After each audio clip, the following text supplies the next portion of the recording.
Summer in England, there's nowhere quite like it, at least when it's not raining. I had a day at the races at Glorious Goodwood this week. It's a wonderful course in a fabulous setting on the South Downs. Everyone makes an effort to look smart, but without the formality of Royal Ascot. It's linen jackets and Panama hats rather than top hats and tails.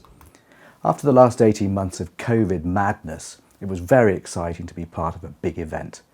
We were taken there by the Nuffield Health Wessex Hospital, and I'm very grateful to the senior management team for inviting me. Horse racing is thrilling because it's such a heady mix of athleticism, danger, glamour and just a little pinch of seediness. It's a bit like surgery really.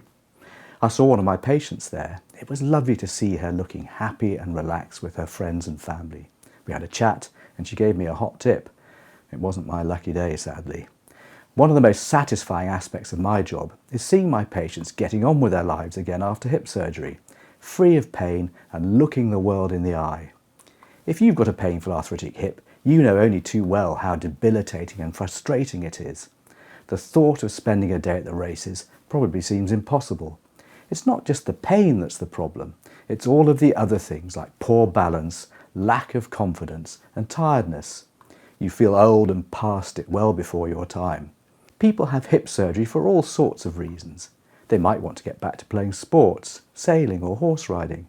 Mostly though, they're just like my patient at Goodwood. They want to be free of pain so that they can be with their friends and family enjoying life again. If you want to know more about hip surgery and how it can get you back in the saddle, please get in touch.